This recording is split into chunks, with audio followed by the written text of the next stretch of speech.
Alright, reka nongere mbasuze kandi mbifurize kugira ibihe byiza. Shiti bakunzi ba Ibendera TV aho muherereye hose. Nizere ko mumeze neza, nizere kandi ko mukomeje kugira weekend nziza. Ikaze makuru, n'amakuru yagezweho kuri aya masaha, n'amakuru yo kuri wa gatandatu. Turi ku wa gatandatu tariki 6 z'uku kwezi kwa gatandatu muri mwaka w'ibihumbi 2026. Mwese rero aho muherereye ni munyemerere twinjirane muri aya makuru, mbabwire ko ari amakuru agiye kwitsa no kwibanda ku ngingo z'ingenzi zikurikira.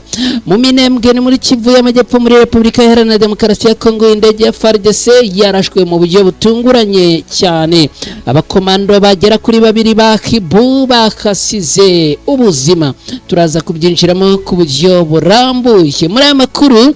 Uraza kunyeberera kandi tuze no kugaruka kuri operasiyo yayobowe na Colonel Kazarama.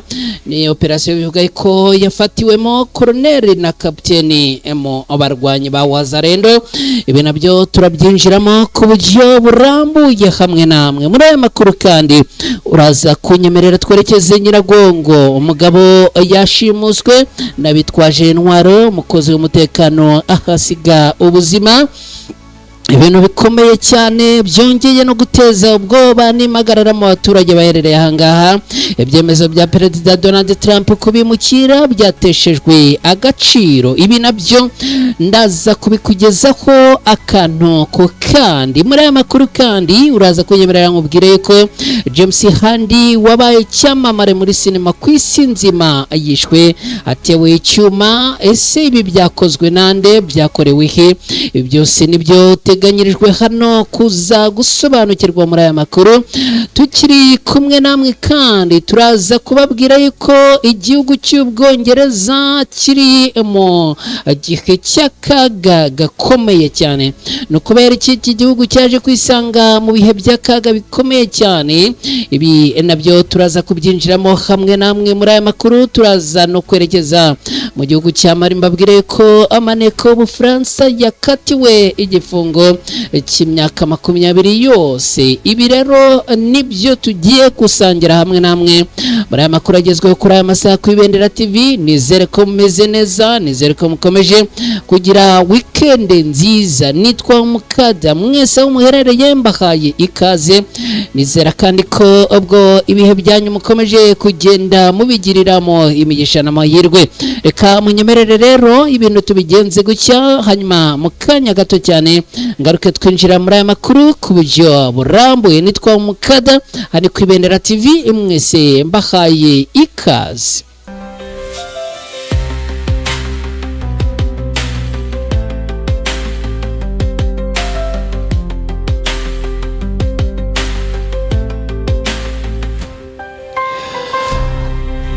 Alright, nanone nongeye kubaha ikaze nshuti bakunzi bacu mudukurikiye gatanu kuri kagenzi kako hano ku Ibendera TV. Nkuko namaze kubibabwira, nitwa Mukada, mbahaye ikaze. Rero twihuse n'ayo makuru ni munyemerere, ariko mbere yo kuyinjiramo tubanze duhe ikaze abantu bari kutwereka ko badukurikiye bari mu gihugu cy'u Rwanda, abari mu gihugu cy'u Burundi, abari mu gihugu cy'u Bugande, abari muri Kenya, abari Tanzania, abari Sudan, abari Malawi na Mozambique. Tubahaye ikaze.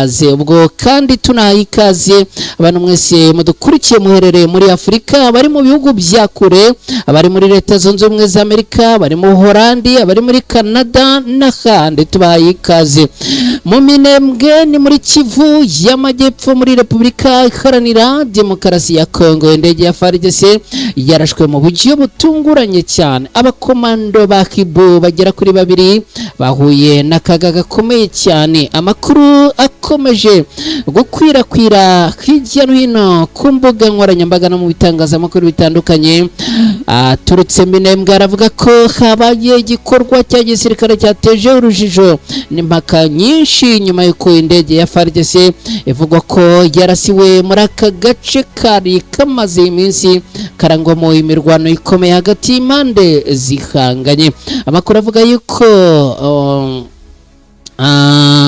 amakuru aje aturuka mu Minembwe avuga yuko aha hakomeje kubera intambara iri kubera mu ntara Kivu y'Amajyepfo, aho imirwano hagati ya Alliance Fleuve Congo 23 n'ihuriro ry'ingabo zirwana ku ruhande rwa leta ya Kinshasa ikomeje kuvugwa mu bice bitandukanye byo muri iyi misozi imiremire yo muri aka karere. Amakuru aturuka makurikiranira hafi biri kubera muri aka gace aravuga ko abaturage bumvishe urusaku rukomeye rw'amasasu menshi n'ibituruka biremereye mbere yuko hatangira gukwirakwira amakuru avuga ko indege yakoreshwaga mu bikorwa bya gisirikare yaba yagabweho igitero igahanurwa.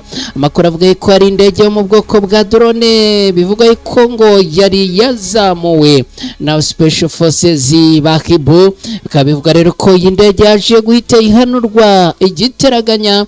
Amakuru akavuga ko yabaye nk'ikubitwa n'inkuba kugeza ubu cyakora ntiharamenyekana iyi ndege ngo yahanuwe n'abandi. Nta ruhande n'uru na rimwe rwari rwigamba iki gitero, nubwo ku ruhande rwa leta ya Kongo bakomeje kuvuga ko ibi ngibi nta wundi ukwiriye kubibazwa no kubiryozwa cyangwa kubyegekwaho usibye abarwanyi ba Alliance Fleuve Congo 23. Muri aya makuru kandi haravuga ko bamwe mu basirikare bari mu mutwe udasanzwe wa FARDC uzwi nka Hibo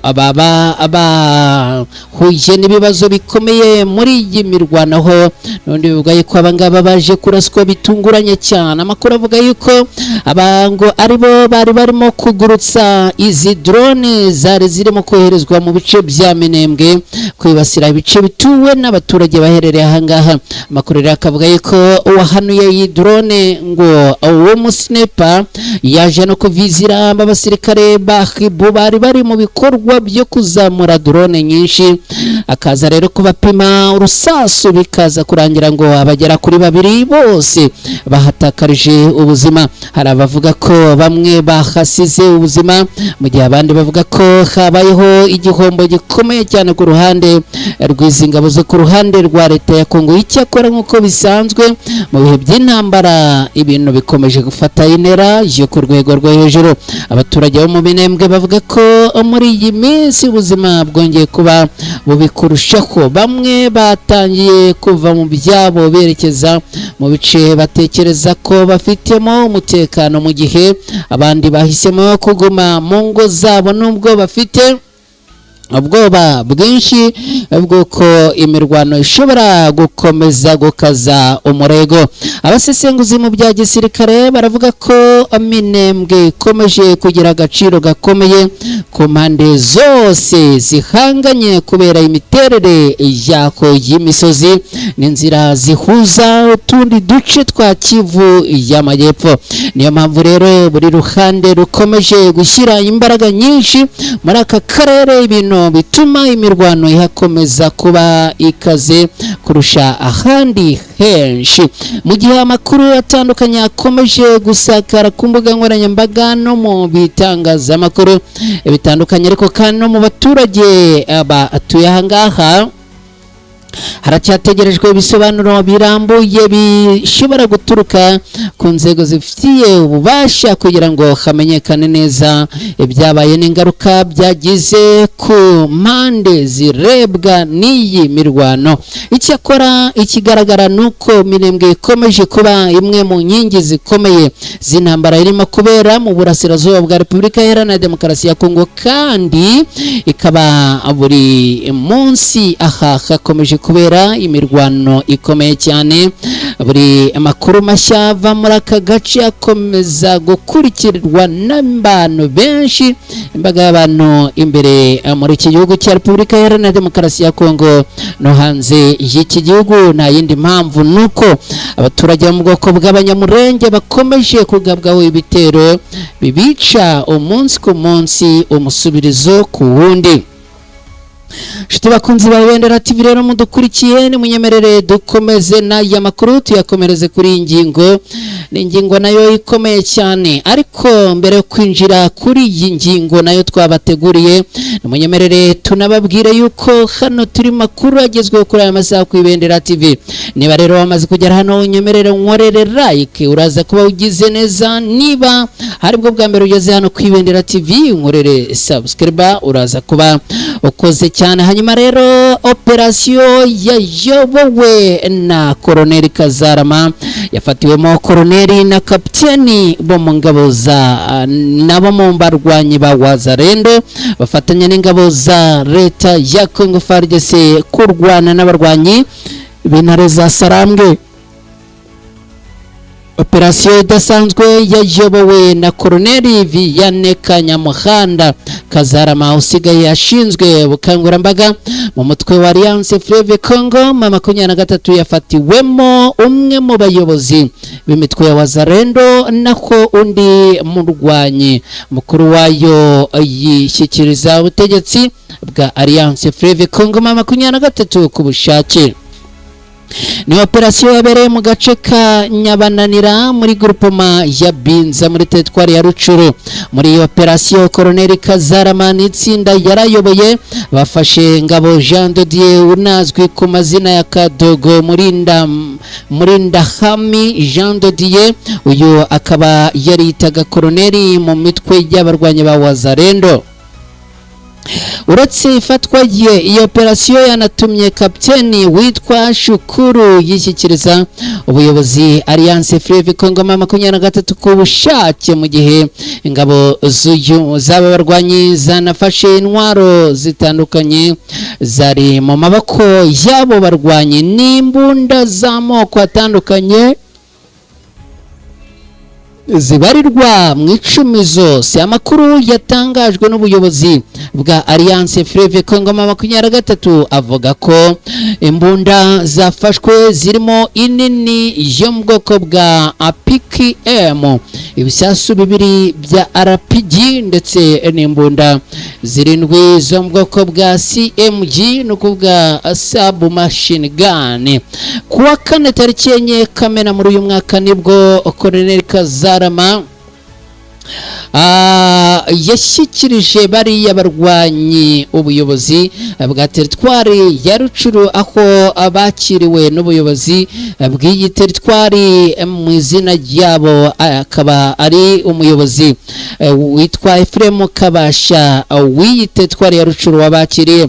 Kabasha yashimye ibikorwa by'ingabo za Alliance Fleuve Congo 23 avuga ko ifatwa ry'ingabo Jean de Dieu Muzaredo ndetse no kwishyikiriza kwa kapiteni Shukuru ari intambwe ikomeye mu rugamba rwo kugarura umutekano muri Binza no mu bice bihakikije. Yagize ati turashimira ingabo zacu ku kazi keza kakozwe, buhoro buhoro tuzagenzura neza igisigara cyangwa se ikibazo cy'umutekano muri groupement ya Binza kandi amahoro azagaruka burundu nyuma y'abaturage bose bakomeje kugenda abahura n'ibibazo by'umutekano muke. Uyu muyobozi yahamagariye abandi barwanyi ba Wazalendo n'indi mitwe twaje intwaro kigaragara muri Rucuru gushyira hasi intwaro bakinjira mu nzira y'amahoro no gufatanya n'ubuyobozi mu kubaka umutekano n'iterambere y'akarere. Iyi operasiyo yabaye mu gihe Alliance Fleuve Congo 23 ikomeje gushyira imbaraga mu guca intege imitwe twaje intwaro ikorera mu bice igenzura mu rwego rwo gushimangira umutekano urambye no korohereza abaturage gusubira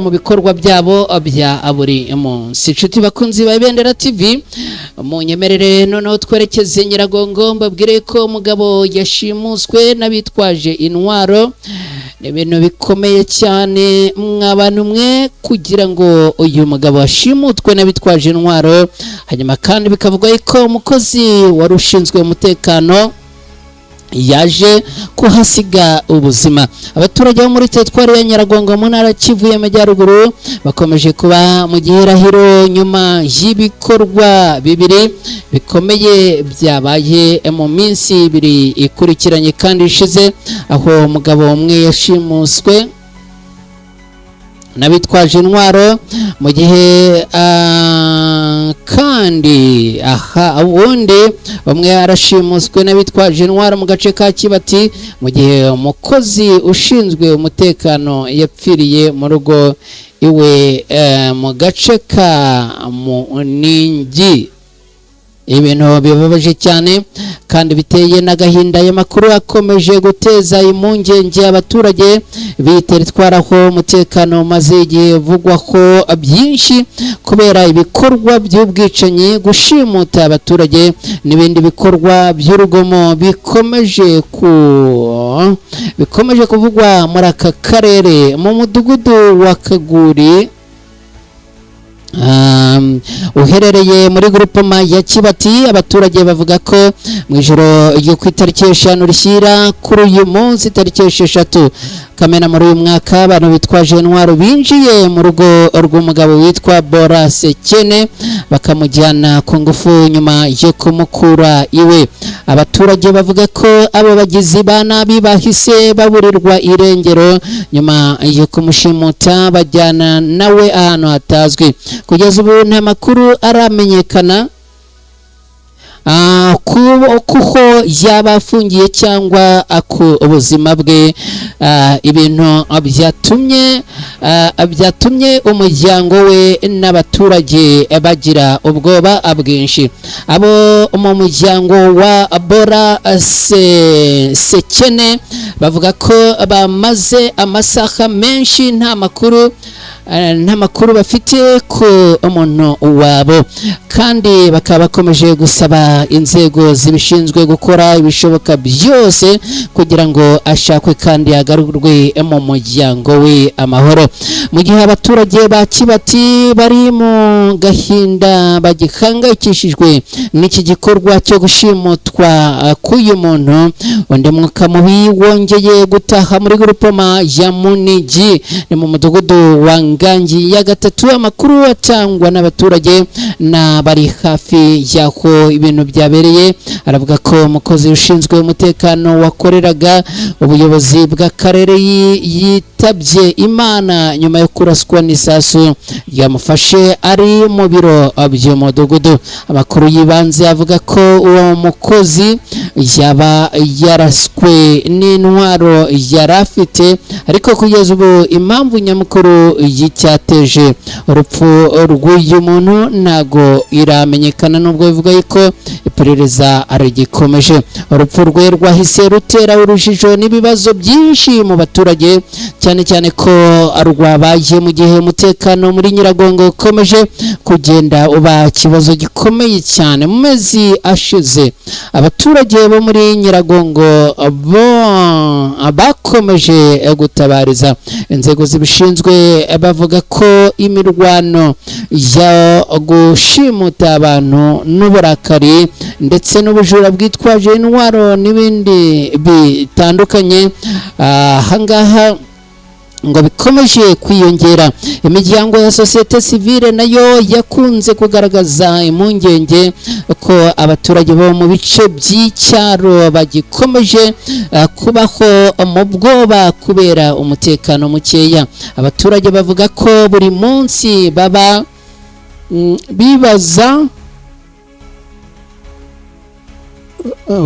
bibaza niba bazataha amahoro cyangwa niba hari ikindi gitero gishobora kubibasira. Ibi bikomeje gutuma benshi babako mu bwigunge no mu bwoba, cyane cyane mu bice bikunze kuvugwamo ibikorwa by'abitwaje intwaro.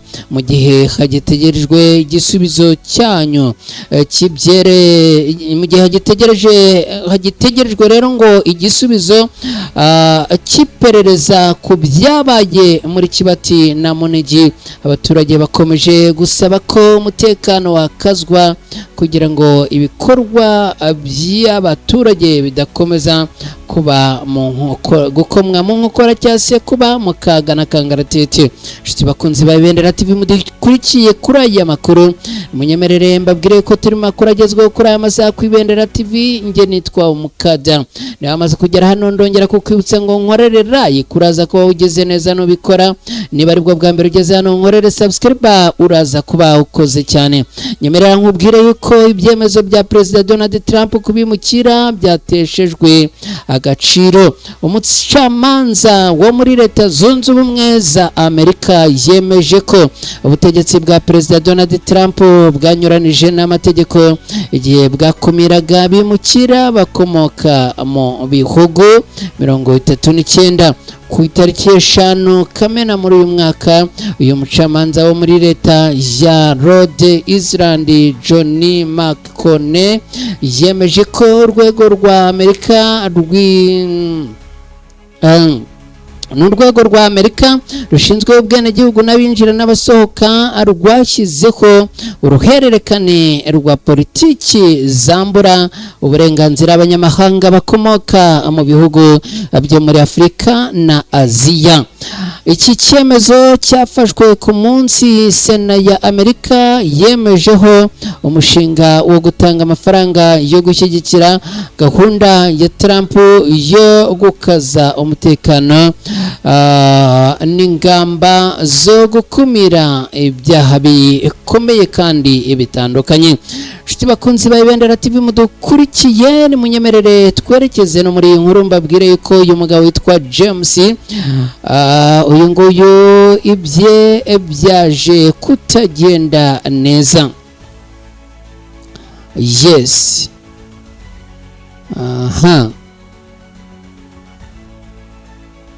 Yes. Abo n'abantu bari n'abantu bakomeje kugenda badukurikira banyandikira bambwira bati turi kumwe gatanu kuri kagenzi kako.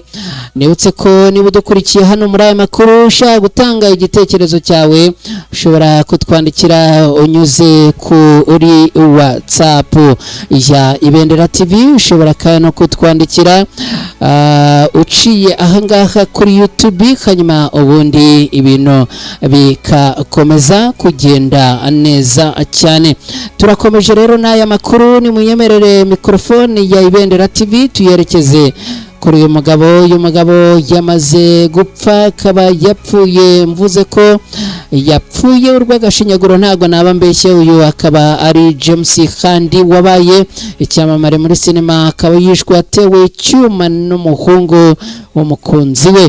Polisi yataye muri yombi Michael Gladwell w'imyaka 44 nyuma yuko we ubwe yihamagariye urwego rw'ubutabazi no kuvuga 91 avuga amagambo adasanzwe agira ati ndi umwana mutoya mvuye kwica umunyacyaha.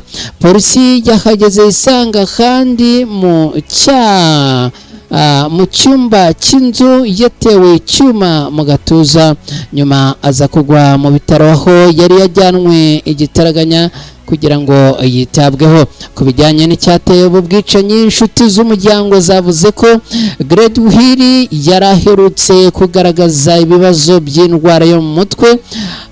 Uyu mugabo ubu akaba afungiwe icyaha cy'ubwicanyi, ni ukuvuga uyu nguyu wamwishe akaba asabwa ingwate ya $2 z'amadolari ngo arekurwe by'agateganyo. Kugeza ubu nta kindi kigeze kimenyekana kuri uru rupfu, icyakora bikavuga ko iperereza ryo ryahise ritangira. Mu gihugu cya Mali niho twerekeje kuri aya masaha, ni munyemerere mbabwire yuko muri Mali ibintu byongeye gufata indi sura yo ku rwego rwo hejuru. Ibintu bikaba byongeye gukomera no gufata isura yo ku rwego rwo hejuru. Bakunzi ba Ibendera TV mudukurikiye muri aya makuru, kugeza ubu uyu mugabo biravuga yuko ngo ari maneko komeye cyane, aho urukiko rwa Bamako muri Mali rwakatiye maneko w'Ubufaransa witwa Jean Christian Bernard Weziria igifungo cy'imyaka 20 nyuma yo kumuhamya ibyaha bifitanye isano bifitanye isano n'umugambi wo gukura Perezida Assimi Goïta ku butegetsi. Yani ni umukozi w'urwego rw'Ubufaransa rushinzwe iperereza n'umutekano, ariko yanakoraga muri ambasade yabo muri Mali nk'umujyanama wayo wa kabiri, afite stati y'ubudiplomate.